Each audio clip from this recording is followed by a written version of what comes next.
A very good afternoon to you and welcome to this edition of Lunchtime News. I'm Katharina Chang. Let's take a look at what's making headlines this afternoon. The Supreme Court sentences the death penalty to 3 individuals, including the Angulana Police OIC, on charges of murder. An island-wide strike action commenced by the Family Health Care Services. The Ministry of Health says no change in the decision made to provide midwifery training for the nurse. A stock of rosewood timber confiscated by customs. And tsunami alert after 8.2 quake strikes off Chile, death toll estimated at 5. And now take a look at those stories in detail. A quake of 8.2 magnitude has struck off northern Chile, triggering a tsunami alert and killing at least 5 people. The U.S. Geological Survey said the quake struck at 8:46 local time, about 86 kilometers northwest of the mining area of Iquique, and was at a very shallow depth.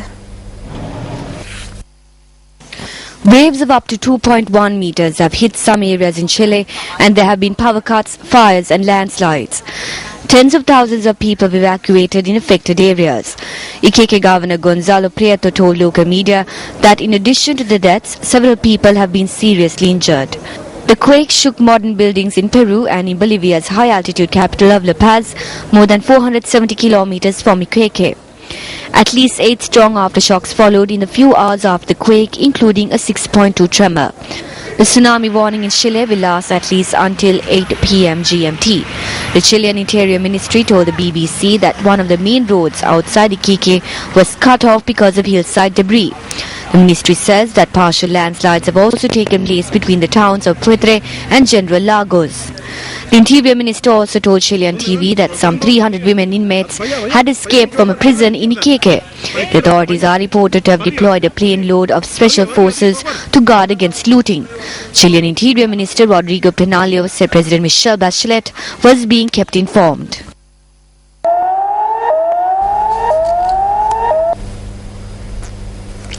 The Supreme Court dismissed the appeal made by 4 police officers, including the OIC of the Angulana police station, who were handed down the death sentence. Now, the Supreme Court endorsed the decision made by the Colombo High Court. The appeal was taken up before a panel consisting of Justice Shirvani Tilagavardhana, Chandra Ekanayaka, Satya Hettige, Prasad Depp and Eva Vanasundara. The defendants were handed the death sentence by the Colombo High Court upon conviction of charges which include the murder of 2 youth, Nimesh Taranga Fernando and Danush Kudayakanta Ponzo, on the 12th of August 2009, kidnap of the 2 individuals as well as conspiring to commit murder. The convicts include the former OIC of the Angulana Police, a police sergeant, a constable and a civil security personnel.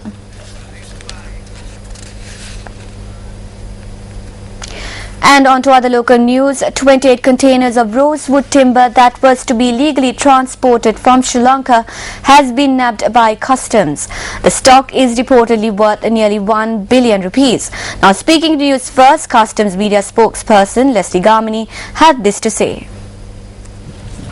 Biodiversity, Cultural and National Heritage Protection Division of Sri Lanka Customs has successfully detected 28 containers of rosewood log alleged to have smuggled from an East African country to a Far Eastern country. There are 3,669 logs weighing 420 metric tons. The value is nearly 7 million US dollars, that is 1,000 million Sri Lanka rupees. Rosewood is a restricted item under the CITES Convention. And on to headline-making news. All midwives around the island have commenced a continuous strike action. Chairman of the Government Family Health Services Society, Devika Kuritwaku, said that midwives have halted their duties in all hospitals except in teaching hospitals and main hospitals with gynecologists. The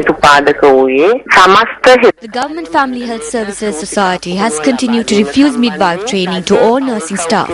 Therefore, the Executive Committee of this society has decided that member nurses of the society will only work in teaching hospitals. General hospitals and other hospitals where consultant gynecologists work. They will not work in any other capacity.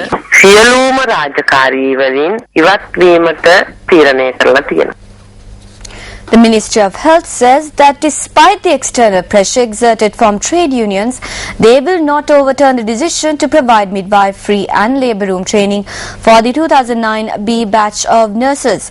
Secretary to the Ministry of Health Nihaja Telika said that this decision was taken following a recommendation appointed by the committee to look into the problem. It is completely wrong that the Family Health Services Society has decided to refer all student nurses to be trained as midwives. That decision only applies to the B Group 2009. The minister took this decision to alleviate the tense situation that arose. Only the special committee can make decisions regarding the midwife training provided to the group of nurses. And they will also make the decision regarding who will be provided this midwife training moving forward. We have appointed a senior committee to look into this, and it is activated right now. We as the ministry have provided a concrete solution to this problem. We cannot change the decision when various trade unions put forward various requests, and I kindly request from all parties of trade unions to refrain from putting the innocent lives of patients at risk, because the ministry has provided the best solution to this problem.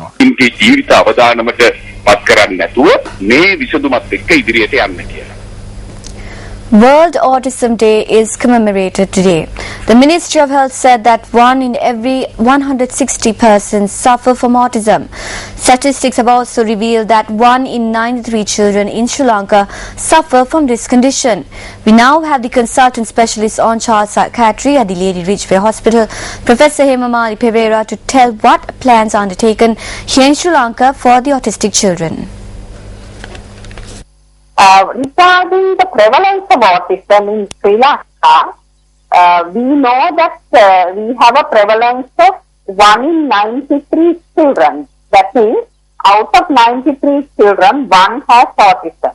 In fact, autism is now considered the most highly prevalent developmental disorder in the whole world. Our figures were researched and found out about 3 years ago.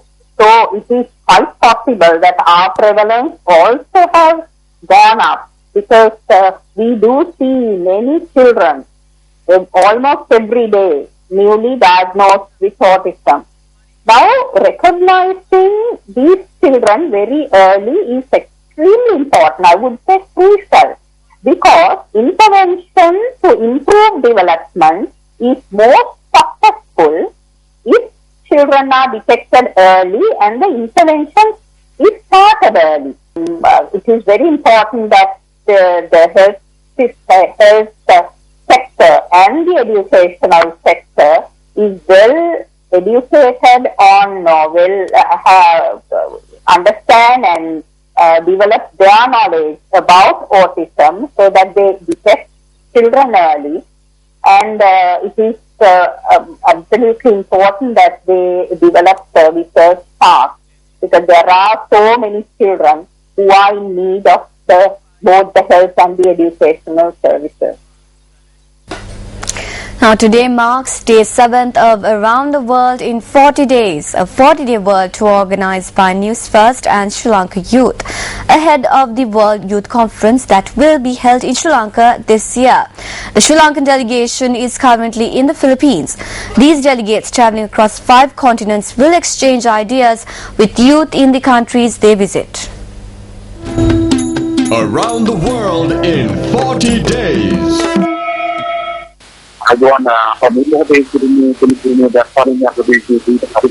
We are in Manila, Philippines, where a special ceremony was held for the delegation travelling around the world by a group of university students. The event was organized in the auditorium of the university. A special address was given by the acting ambassador of the Sri Lankan embassy in Manila, Vijay Ratna Mendes. Subsequent to this, a special discussion will take place between the university students and the delegation, where ideas will be exchanged. A tour of the university will also take place later on the day. We are scheduled to leave Beijing, China early tomorrow morning.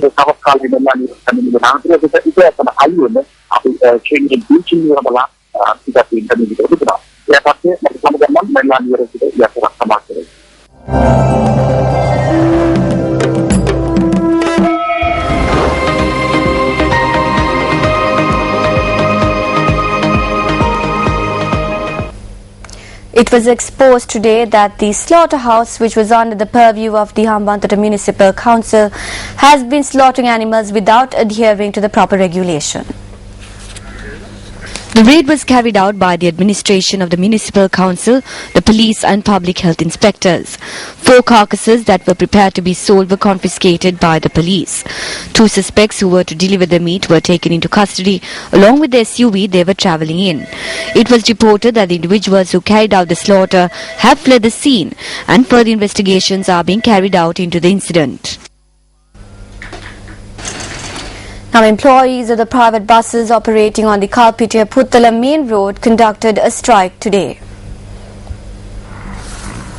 The protesters charged that the inclusion of a new bus to operate on the road by the Passenger Transport Authority of the Northwestern Province triggered the protest. We provided bus services for a long time. During discussions, it was agreed that they will have a timetable and carpet the road.